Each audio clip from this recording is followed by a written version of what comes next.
옛날에는 어떤 기록들을 보니까요, 강사님을 청해서 설교 말씀을 부탁할 때 어떤 성경, 어떤 본문을 가지고 이러이러한 주제로 설교를 해 주십시오 라고 정해서 청하는 경우가 많이 있었습니다. 그러면 그 강사님께서 그 본문을 가지고 설교를 준비해서 설교를 하셨습니다. 그런데 요즘에는 그렇게 하는 일이 거의 없습니다. 그냥 우리 교회에 오셔서 말씀을 전해 주십시오. 그러면 그 강사님께서 자유롭게 당신이 전하고 싶은 말씀을 선택해서 설교를 하십니다. 저도 종종 다른 교회에 가서 설교를 하게 될 때가 있는데요, 그냥 무슨 헌신 예배 그런 설교도 많이 했었는데, 그런 거는 주제가 분명하죠. 여전도의 헌신 예배입니다. 그러면 교회 여성 성도들께서 하나님을 어떻게 섬겨야 되는지 어느 정도 주제가 이렇게 드러나지 않습니까?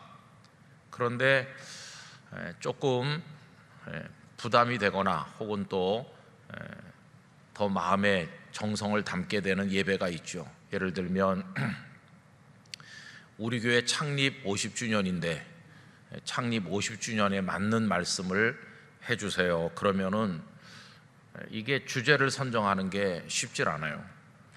제가 지금 참 늘 기억에 나는 것 중에 하나는, 어떤 교회가 창립 100주년인데 와서 설교를 해달라고 부탁을 하셨습니다. 그런데 그 교회는 제가 부산에 부임에 갈 때 갔던 그 교회에 비하면 한 10배쯤 큰 교회였어요. 제가 목회하던 교회보다.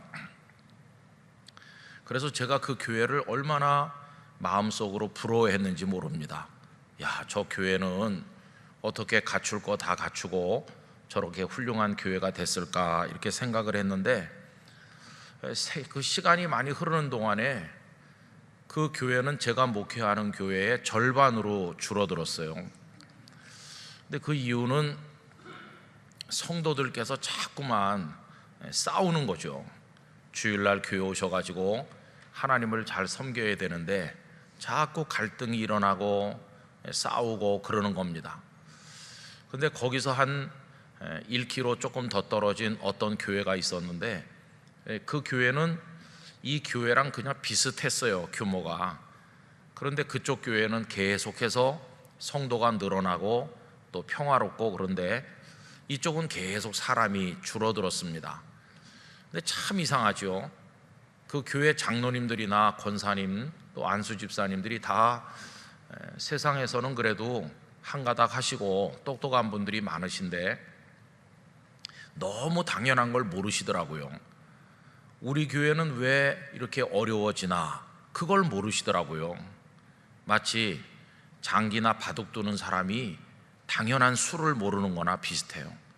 옆에서 보는 사람은 뻔히 보이는데, 그래서 본인은 모르니까 옆에 사람이 자꾸 훈수 두고 싶어 하잖아요. 그런 거랑 비슷합니다. 그 교회 원인은 요만한 거 가지고 싸움을 이만큼 싸우는 게 문제였어요. 그런데 그거를 잘 모르시더라고요. 그래서 시간이 많이 지나니까 이게 자꾸 교회가 어려워졌습니다. 목사님이 바뀌고 또 목사님이 바뀌고 뭐 이렇게 해도 해결되지 않았어요. 그러니까 그 교회 중직자들께서는 목사님 때문에 안 된다고 자꾸 생각하는 거예요. 그러니까 이유를 잘 모르시는 거예요.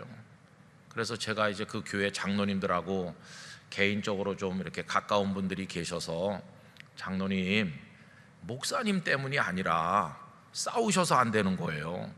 어떤 목사님이 와도 이렇게 장로님들이 서로 싸우시고 그러면 안 되는 겁니다. 참 그거 모르시더라고요. 결국 이제 그러다가 교회가 굉장히 어려워졌어요.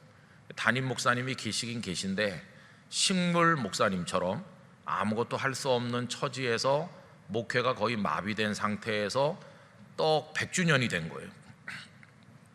진짜 슬픈 100주년이잖아요. 근데 그 교회에 이제 당회가 아마 모였나 보죠. 그래가지고 그래도 명색이 100주년인데 우리가 이렇게 그냥 지나갈 수 있냐?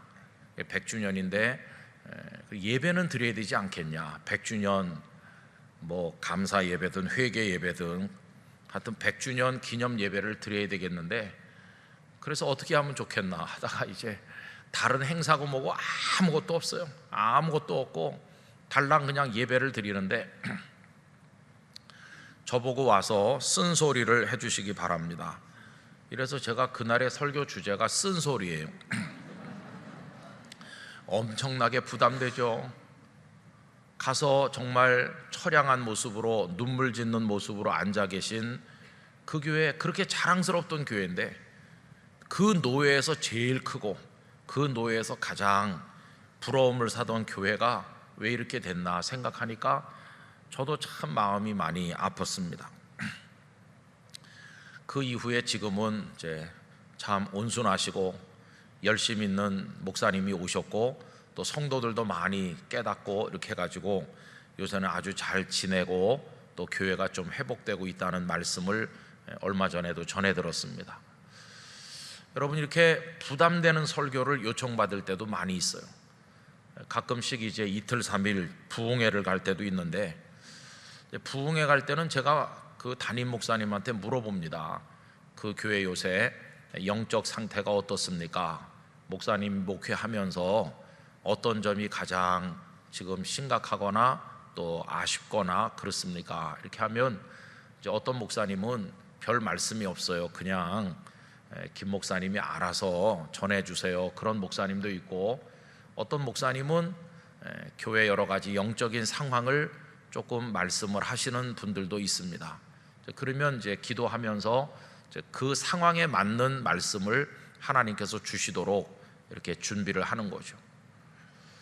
한 번은 제법 유명한 교회고 그 지역에서 어머니 교회 역할을 하는 교회인데 그 교회가 참 어려운 것 같아요. 그 담임 목사님께서 우리 교단 교회도 아닌데요, 목사님 우리 교회가 굉장히 어려운데 저도 이 교회를 떠나야 될지 더 있어야 될지 갈팡질팡하고 목회가 막다른 골목에 도달해 있는데 그래도 장로님들이 교회 창립 기념으로 집회를 하자고 합니다. 그러면서 저를 와서 해달라고 그런대요. 그래서 이제 그런 집회는 정말 부담되는 거죠. 왜냐하면 가서 3일 동안 하고 그 목사님 목회도 이렇게 길이 열려야 되고 그 교회도 이제 편안해져야 되는 건데, 집회 때는 잠깐 휴전했다가 집회 끝난 다음에 다시 시작하면 안 되잖아요, 그죠? 그래서 이제 설교자가 본문과 제목을 선택하는 게 무척 어려운 거예요. 가서 뭐라고 무슨 말씀을 해야 될지. 근데 여러분이 설교하는 입장에서 보면 설교할 게 너무 많죠, 그죠? 창세기부터 요한계시록까지 정말 다양한 설교를 할 수 있잖아요. 설교 주제가 될 만한 게 그냥 산더미 같이 쌓였어요. 그 중에서 100분의 1도 못하고 은퇴하는 게 너무나 이게 아쉬운 거죠, 그죠? 그래, 은퇴한 다음에는 설교할 강단이 없으니까 어떡하냐, 그냥 골방에서 혼자라도 할 거 많은데 다 못했으니까 그런 생각이 들기도 해요. 근데 참 설교할 만한 주제가 많습니다. 예를 들면 그리스도인은 직업을 어떻게 가져야 되는지, 그리고 돈을 벌면 그 돈을 어떻게 써야 되는지, 또 어떻게 근검절약해야 되는지, 이런 설교도 하는 분들도 많이 있고, 또 인간관계에 관한 설교도 참 많이 합니다. 자식이 부모님을 어떻게 섬겨야 되는지, 부모께서는 자식들을 어떻게 교육하고 사랑해야 되는지, 부부간에, 성도 간에, 직장 동료에게, 사회에서 이웃 사람들에게, 이런 주제도 성경에 얼마나 많습니까? 그 다음에 성경에는 이제 건강에 관한 말씀도 있어요. 음식을 가려 먹고 또 절제하고 그래서 자기 몸을 깨끗하게 관리해야 되는 이런 얘기도 얼마든지 할 수 있고, 또 시민의식을 어떻게 가지고 애국을 어떻게 하면서 책임 있는 사회인으로 섬길 것인지, 이런 설교도 얼마든지 할 수 있어요. 그러니까 1년에 그저 일반적으로 주일 낮 예배 한 번 오는 성도들이 많이 계시는데, 그런 분들이 얼마나 많이 기도하고 말씀 속에 사는지 모르지만 신앙이 다 게을러져 가지고 따로 기도도 안 하고 말씀도 안 읽고 달랑 주일 오전에 한 번 오는 분은 개근한다고 그래봤자 쉬운 2번밖에 예배를 드리지 않는데, 쉬운 2번밖에 말씀을 안 듣는 이에게 어떤 주제로 해야 되는 것인지가 이게 굉장히 심각한 거죠. 물론 여러 가지 다양한 주제로 할 수도 있어요. 그러나 그런 문제를 생각을 해보면 본질적인 것을 많이 설교해야 된다 하는 생각이 들어요. 여러분, 자칫 잘못하면 교회 강단에 외쳐지는 설교가 무슨 인문학 강좌와 비슷하다든지 성공 철학을 이야기하는 자리처럼 된다든지, 뭐 심지어는 시국 강연 비슷하게 설교가 그런 식으로 된다고 그러면은 이거는 상당한 문제가 있다고 저는 생각을 합니다. 하나님께서 이 땅에 교회를 세우시고 그 교회 강단으로부터 세상을 향해서 하나님의 말씀을 선포하게 하셨을 때는 그 설교자가 물론 성경을 읽고 다양한 주제로 할 수는 있지만은, 그러나 꼭 강조하고 중점적으로 외쳐야 될 말씀이 있다고 생각하는 거죠. 그럼 여러분, 그걸 기준을 어디서 발견하면 좋을까요? 우리는 성경 말씀 읽고 하는 건 다 설교라고 생각하는데, 그렇다고 해서 뭐 아무거나 해도 되는 건가? 그런 건 아닐 거라고 저는 생각합니다. 그러면 마땅히 교회가 혹은 설교자가 말씀을 전할 때 중점을 두어야 될 주제가 뭔가 하는 거를 판단해야 되는데, 그 기준으로서 가장 적합한 것은 예루살렘 초대교회죠. 사도행전의 교회들은, 사도행전의 설교자들은 무엇을 설교했나? 이게 이제 중요한 거 아닙니까? 무엇을 설교했나? 그런데 또렷하게 명백히 드러나는 게 있어요. 그분들이 가장 열심히 설교하려고 노력했던 주제 한 가지, 그게 뭐냐 하면 예수님의 부활입니다. 예수님의 부활. 여러분, 우리가 성경을 오늘은 좀 찾아보기를 원하는데요, 사도행전 2장 23절 말씀을 펴보십시오. 사도행전 2장 23절. 사도행전에 설교가 여러 편 나오는데 다 읽을 수는 없지만 그 중에 몇 개를 확인해 보려고 하거든요. 사도행전 2장에는 베드로 사도의 설교가 나옵니다. 오순절 다락방에 성령님께서 충만하게 임하셔서 예수님의 제자들이 다 성령 충만하셨거든요. 그리고 나가서 이제 오순절에 모여있는 수많은 순례자들에게 설교를 하게 됐는데, 그날 베드로 사도가 3,000명이 회개하고 세례받게 되는 그 엄청난 설교를 하거든요. 그게 이제 2장에 쭉 길게 나오는데, 어디서부터 그 설교가 시작이 되느냐 하면 14절부터 시작돼요. 2장 14절부터 설교가 시작이 돼서 36절까지 설교가 길게 기록이 되어 있습니다. 그런데 여러분, 그 앞에 서론이 나오면서 설교의 본론이 어디서부터냐 하면 23절부터라고 할 수 있어요. 이제 그 앞에도 읽어야 되는데 우리가 시간이 없으니까 23절 말씀부터 32절 말씀까지 우리 한 절씩 이제 교독해 보려고 합니다. 제가 23절 먼저 읽지요. 그가는 이제 예수님을 말해요. 그가 하나님께서 정하신 뜻과 미리 아신 대로 내준 바 되었거늘 너희가 법 없는 자들의 손을 빌려 못 박아 죽였으나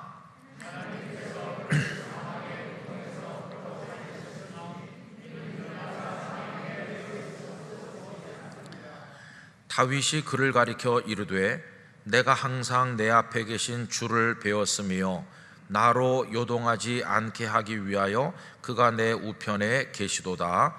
그러므로 내 마음이 기뻐하였고 내 혀도 즐거워하였으며 육체도 희망에 거하리니 이는 내 영혼을 음부에 버리지 아니하시며 주의 거룩한 자로 썩음을 당하지 않게 하실 것이미로다. 주께서 생명의 길을 내게 보이셨으니 주 앞에서 내게 기쁨이 충만하게 하시리로다 하였으므로, 형제들아, 내가 조상 다윗에 대하여 담대히 말할 수 있노니 다윗이 죽어 장사되어 그 묘가 오늘까지 우리 중에 있도다. 그는 선지자라 하나님이 이미 맹세하사 그 자손 중에서 한 사람을 그 위에 앉게 하리라 하심을 알고. 31절 32절 다 같이 읽겠습니다.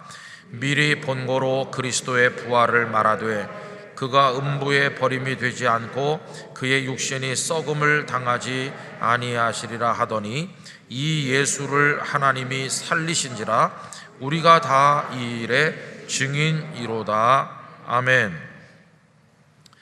거기 이제 베드로 사도께서는 너희가 법 없는 자는 로마의 그 빌라도 총독 같은 사람들, 그런 무법한 자들의 손을 빌려서, 빌라도가 예수님을 십자가에 못 박았으니까요, 그래서 예수님을 죽였다는 것입니다. 너희가 예수님을 죽였다. 그러나 하나님께서는 그를 살리셨다. 부활을 얘기하고 있지 않습니까? 그러면서 구약 성경에 다윗을 얘기해요. 여러분, 다윗은 하나님의 영감 가운데서 메시아가 부활할 것을 쭉 얘기했는데, 이제 그거를 인용해서 이제 말씀을 하면서, 너희들이 그렇게 존경하는 다윗도 죽어서 무덤이 그냥 있다. 다윗도 부활을 못한 사람이죠. 그런데 다윗이 얘기한 것처럼 예수께서는 부활하셨다는 것이에요. 그러면서 끝에 우리가 같이 읽은 것처럼 31절 다시 눈으로 보세요. 미리 본고로, 하나님의 영감으로 다윗은 미리 봤다 그 말이죠. 그리스도의 부활을 말하되 메시아께서 음부에 버림이 되지 않고 그의 육신이 썩음을 당하지 아니하시리라 하더니, 이 예수를 하나님이 살리신지라. 그분이 부활하셨다. 그리고 우리가 다 그 일의 증인이라고. 나 베드로도, 여기 있는 요한도, 여기 있는 누구도 부활하신 예수님을 우리 눈으로 똑똑히 보았다. 여러분, 이게 예루살렘 교회 설교의 핵심이었어요. 예수님이 부활하셨다. 여러분, 그런데 부활을 설교하려면 그 앞에 뭐가 먼저 있어야 될까요? 십자가. 십자가에서 죽으셨지만 부활하셨다.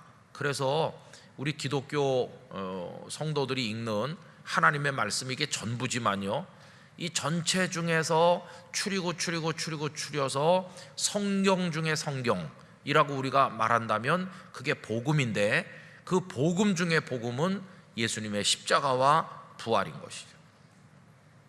주께서 이 땅에 오셔서 우리를 위해서 십자가를 지고 죽으셨다. 왜? 우리 죄를 대속하고 우리 대신 형벌을 당하시기 위해서. 그리고 부활하셨다. 이 두 개가 우리 기독교 신앙에 결정적으로 중요한 거죠. 십자가가 없으면 그건 복음이 아닙니다. 반대로 십자가까지만 말하고 부활의 복음이 없으면 그것도 역시 복음이 아니에요. 그래서 십자가와 부활이 중요한데, 이 십자가, 너희는 그분을 죽였지만 하나님이 그를 살리신지라. 이게 베드로 사도 설교의 핵심 아닙니까? 자, 그 다음에 3장으로 넘어가겠습니다. 여러분, 사도행전 3장 1절부터는 성전 미문에 앉아있던 안진뱅이 장애인을 베드로와 요한이 예수 그리스도의 이름으로 이제 일으킨 그 일로 인해서 많은 사람들이 깜짝 놀라고 이제 베드로, 요한 옆으로 많이 모여들어서 이게 도대체 어떻게 된 일인가, 이렇게 소란이 빚어지게 됐어요. 그때 이제 3장 14절과 15절에 솔로몬 행각에 모인 그들에게 베드로가 이야기를 하는 겁니다. 14절 15절 읽겠습니다. 너희가 거룩하고 의로운 일을 거부하고 도리어 살인한 사람을 놓아주기를 구하여 생명의 주를 죽였도다. 그러나 하나님이 죽은 자 가운데서 그를 살리셨으니 우리가 이 일의 증인이라. 그 2장에 나오는 것처럼 너희는 죽였지만 하나님은 살렸고 우리는 증인이다, 이렇게 설교하잖아요. 그 다음에 4장으로 넘어가겠습니다. 이제 4장은 베드로 이런 사도들로 인해서 예루살렘에 예수님을 믿는 사람들이 많이 생기고 한다 하는 소식이 전해지니까 이거를 시기하고 미워하는 사내들인 공회 회원들이 모여가지고 이제 베드로를 잡아들인 거예요. 사내들인 공회 앞에 끌려갔습니다. 거기서 베드로가 그들에게 이야기를 하는데 4장 8절부터 10절까지 같이 읽읍시다. 이에 베드로가 성령이 충만하여 이르되 백성의 관리들과 장로들아, 만일 병자에게 행한 착한 일에 대하여 이 사람이 어떻게 구원을 받았느냐고 오늘 우리에게 질문한다면 너희와 모든 이스라엘 백성들은 알라. 너희가 십자가에 못 박고 하나님이 죽은 자 가운데서 살리신 나사렛 예수 그리스도의 이름으로 이 사람이 건강하게 되어 너희 앞에 섰느니라. 할렐루야. 예수님의 이름으로 이 안진뱅이 장애인이 일어났다. 그런데 그 예수님이 누구냐? 그 10절 중간에 보면 너희가 십자가에 못 박고 하나님이 죽은 자 가운데서 살리신 나사렛 예수. 여기도 십자가와 부활이 나오잖아요. 너희가 죽였고 하나님은 살리셨다. 자, 이제 쭉 내려가서 그러면 나중에 이제 복음의 주역이 된 사도 바울은 어떻게 설교했을까요? 바울 사도의 설교를 우리 한번 보려고 하는데 13장으로 가겠습니다. 사도행전 13장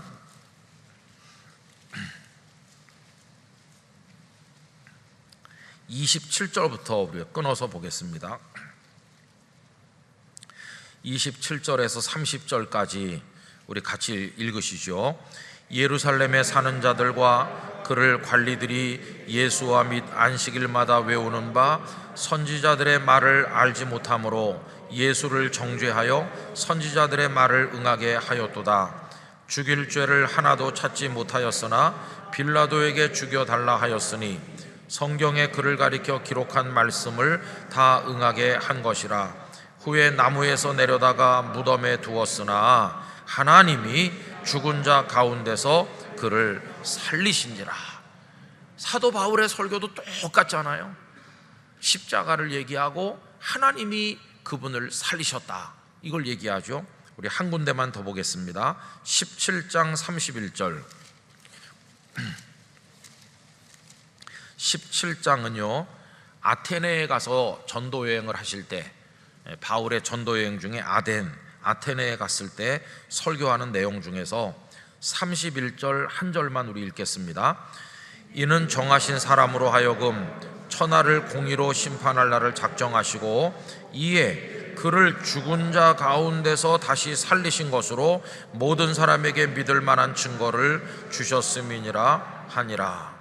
죽은 자 가운데서 다시 살리는 부활을 이야기하잖아요. 그래서 우리가 깨닫는 게 뭐냐 하면은 베드로, 야고보, 요한을 비롯한 사도들과 나중에 사도 바울과 그 이후에 많은 주님의 종들이 반드시 설교하고 전도할 때 핵심적으로 말했던 건 예수님이었고, 그것도 또 예수님의 십자가, 예수님의 부활이었어요. 부활. 그러니까 여러분, 이걸 우리가 읽으면서 뭘 깨닫느냐 하면, 물론 성경 속에서 아까도 말씀드린 것처럼 직업의 문제, 건강의 문제, 가족 관계의 문제, 다 중요한 설교의 주제가 될 수 있지만은 가장 중요한 건 십자가와 부활이라는 거예요. 저도 종종 이제 그런 경험이 있습니다. 목사님, 우리 아버지가, 우리 누구가 지금 숨이 넘어가려고 해요. 마지막 정신이 있는데 교회를 한 번도 안 다녔고 예수님 믿는 사람 핍박도 많이 했는데 불쌍히 여겨서 마지막 임종 전에 좀 기도 좀 해주시면 안 되겠어요? 이렇게 부탁을 받은 적이 있거든요. 그럼 여러분, 이제 정신이 마지막 정신이 남아있는 사람을 만나가지고 무슨 얘기를 하면 되겠어요? 저 김은성 목사라고 합니다. 제가 나이가 몇 살인지 아세요? 그러면서 장황하게 할 얘기가 있을까요?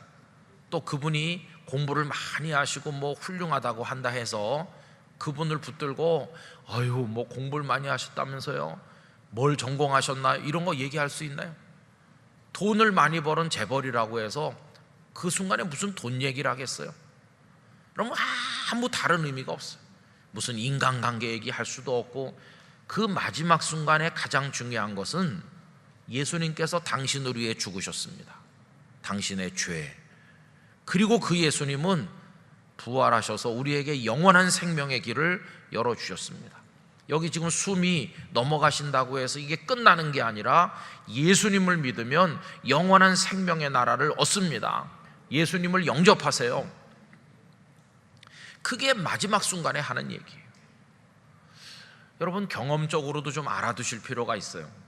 우리가 이제 살다 보면은 우리 어머니 아버지를 보내드려야 될 때가 옵니다. 어머니 아버지가 나를 그렇게 사랑하시고 내가 우리 어머니 우리 아버지 너무 존경하는데 연로하셔서 이 세상을 떠날 때가 되면 자녀들이 해야 될 게 뭘까요? 마지막에 편안하게 더 좋은 거 편안하게 뭐 이렇게 좋은 약 구해드리고 이런 것도 중요하겠지만은 어머니 아버지의 그 마지막 시간, 그 시간에 제일 중요한 건 이 복음이에요. 복음. 그래서 이 십자가와 부활의 복음을 그분들이 확신하고 예수님이 부활하신 것처럼 나도 부활하고 영생을 얻어 천국의 백성이 된다고 하는 것을 그 부모님의 마지막 심령의 뇌리 속에다가 넣어드려야 되는 것이에요. 우리 어머니는 평생 열심히 영락교회에서 봉사하시고 기도 많이 하신 분이라고 안심하면 안 됩니다. 연로하시고 교회를 못 나오는 지가 여러 해 될 수 있어요. 몸이 많이 아프면 못 오시잖아요. 그러면 이게 영적 힘이 떨어지는 거예요. 그래서 우리 어머니가 뭐 권사님 아니라 권사님 할머니였다 할지라도 마지막에 자녀가 그걸 꼭 해드려야 돼요. 자녀가 옆에서 이 예수님의 복음의 핵심을 꼭 그 귀에 마지막까지 말씀해 드려야 돼요. 마지막까지 사탄이 그 영혼을 노략질하지 못하도록 끝까지. 이게 얼마나 중요한지 몰라요. 그래서 여러분, 초대교회가 무엇을 중요하게 생각했는지를 우리가 발견하는 것입니다. 오늘 읽은 사도행전 1장의 본문은 가룟 유다가 죽었기 때문에 12명의 제자 중에서 한 명의 자리가 비었는데 이 한 명의 자리를 방치하지 아니하고 그 자리를 채우는 이야기 아닙니까? 그래서 마띠아가 선택이 됐죠. 그런데 한 사람을 채우는 이유가 뭐냐? 그 사람이 뭘 하도록 하려고 한 사람을 보충하는가? 그게 이제 오늘 본문에 나와 있는 거죠. 여러분, 오늘 1장으로 다시 오셔서 오늘 본문 21절, 22절 두 절 말씀을 다 같이 읽겠습니다. 이러함으로 요한의 세례로부터 우리 가운데서 올려져 가신 날까지 주 예수께서 우리 가운데 출입하실 때에 항상 우리와 함께 다니던 사람 중에 하나를 세워 우리와 더불어 예수께서 부활하심을 증언할 사람이 되게 하여야 하리라 하거늘. 그 앞에는 자격이 나와요. 그 한 사람 보충을 해야 되는데 어떤 사람 보충하냐? 그냥 아무나 데려다가 당신이 가룟 유다 대신 하시오 이렇게 할 수는 없고, 요한의 세례로부터, 그러니까 세례 요한이 오셔서 회개하라 천국이 가까웠느니라고 하시던 그때부터 예수님이 등장하셔서 부활 승천하실 때까지 모든 일을 같이 따라다니면서 보고 예수님에 대해서 잘 알고 있는 그런 사람들, 그게 기본 자격이에요. 그런 기본 자격을 갖춘 사람 중에서 이제 한 사람을 선택하는 거죠.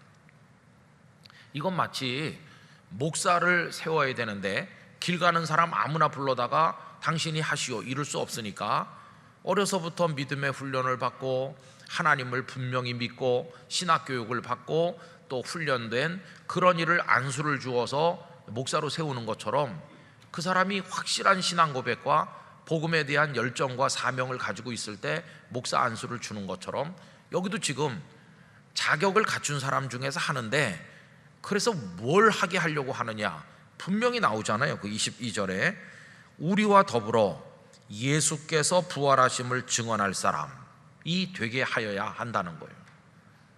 그래서 가룟 유다 대신에 마띠아가 들어와서 마띠아가 해야 될 일이 결국 이거를 하는 거예요. 이거.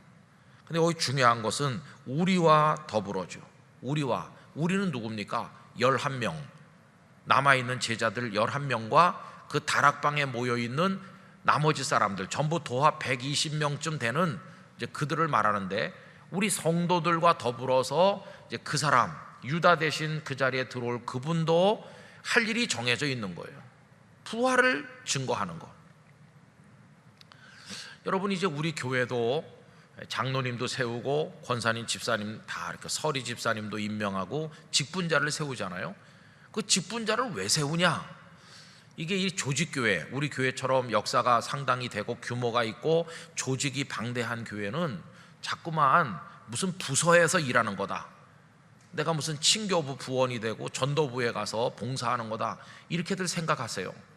근데 여러분, 그거는 이 영락교회라는 교회 조직 안에서 뭘 할 때 하는 거고, 가장 기본적인 성도로 주님이 우리를 세우신 근본 목적은 부활을 증거하는 겁니다. 부활. 그게 모든 성도들에게 주어진, 그리고 이 교회 공동체에 주어진 가장 중요한 사명이에요. 예수님은 부활하셨습니다. 이걸 세상에다가 말해줄 책임이 있는 거죠. 만약에 우리가 극단적으로 말해서 교회에서 열심히 충성하고 하루 종일 교회 와서 있고 그래도 결정적인 순간에 부활을 얘기하지 않으면서 사실 나도 교회는 다니지만 부활은 나도 안 믿어요, 이런 식으로 한다면 그 사람은 가짜죠. 부활을 증거하는 일, 그게 우리 성도가, 우리 영락교회가 해야 될 가장 중요한 일이라는 것을 알 수 있어요. 여러분, 당시 제자들과 그 120명 성도들 생각해 보면요, 가장 가슴속에 깊이 새겨져 있는 극적인 게 부활이었어요. 제자들의 경우에는 예수님의 말씀도 많이 들었고, 예수님이 병든 자 고치고 바다 위를 걸으시고 예수님이 하신 일을 많이 경험했어요. 그런데 그걸 다 합쳐도 죽은 자 가운데서 부활하신 거 하나에 비길 수가 없는 거예요. 병든 사람을 1000명, 10,000명을 고쳤어도 주님이 부활하신 거와는 비교할 수가 없는 거예요. 초대교회의 힘은 어디서 나오느냐? 두 가지로부터 나오는 겁니다. 하나는 오순절에 성령 충만한 거, 성령 충만한 그 능력이 그들을 강하게 만든 거고, 그 이전에 더 중요한 것은 주님의 부활을 확신하기 때문이에요. 눈으로 봤잖아요.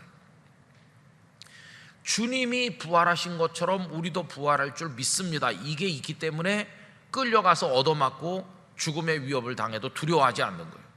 두려워하지 않도록 그들에게 담대함을 주신 분은 성령님이시고요. 그래서 그 교회는 힘이 있었던 것이죠. 그 초대교회는.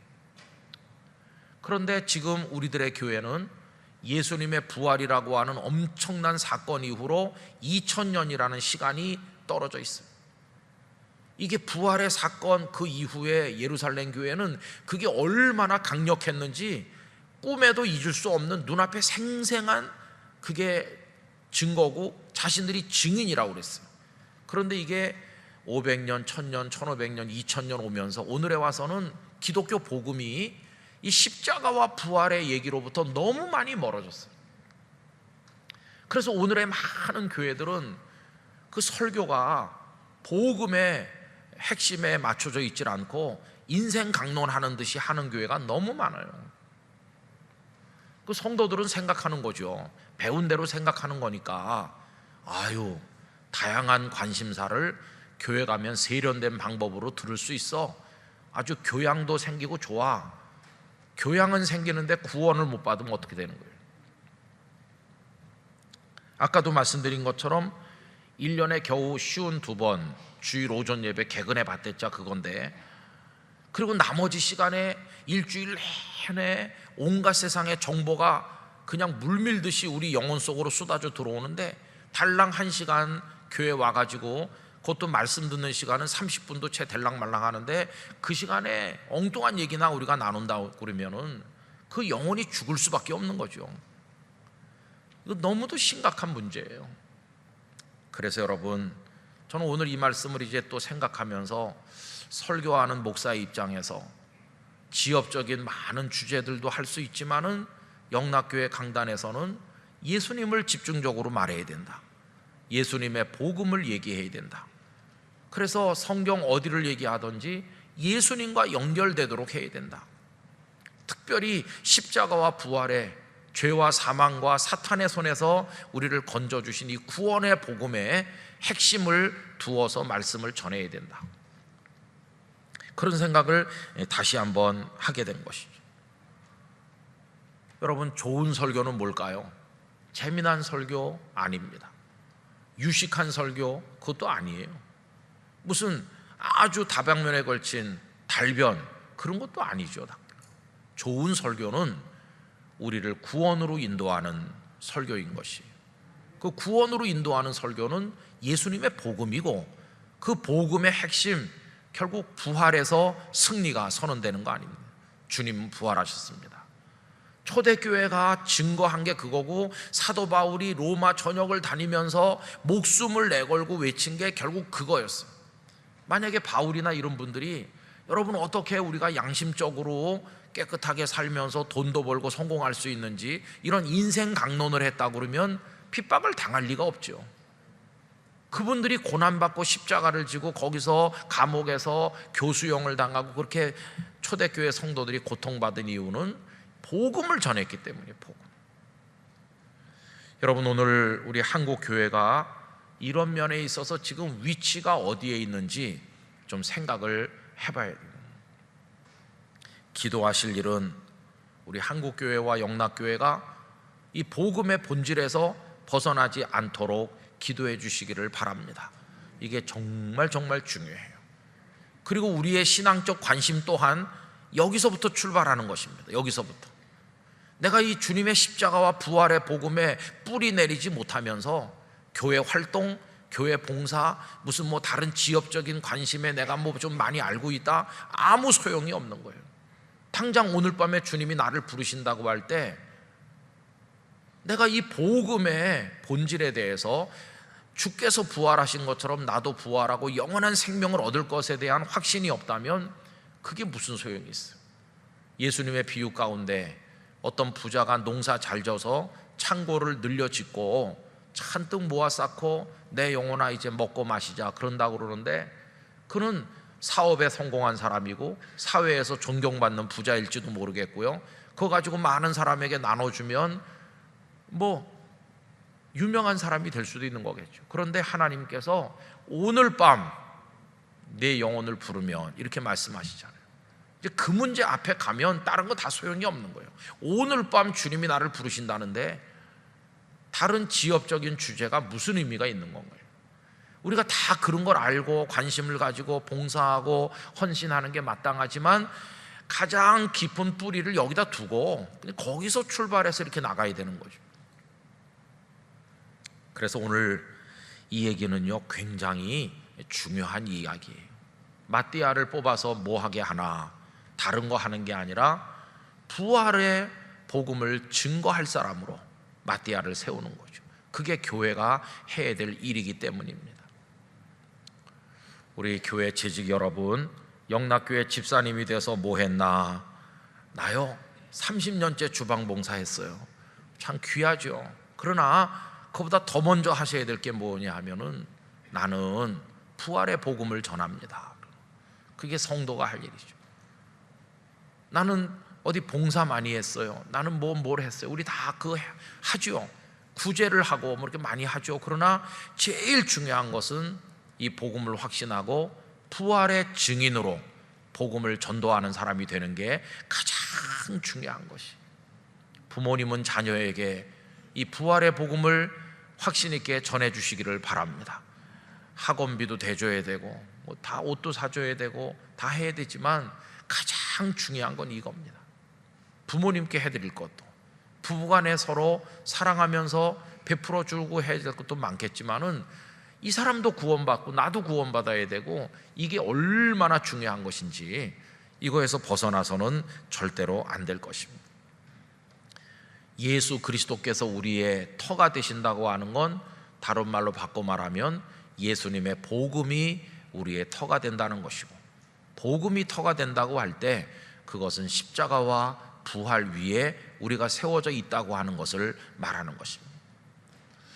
여러분, 오늘 낮에도 저는요 우리 영락교회에 계시다가 지금은 다른 교회 담임 목사로 일하고 계시는 목사님 두 분을 만날 일이 있었어요. 만나가지고 점심을 간단히 먹으면서 몇 가지 이런 얘기 저런 얘기 하는 가운데 목회 현실이 다 어렵죠.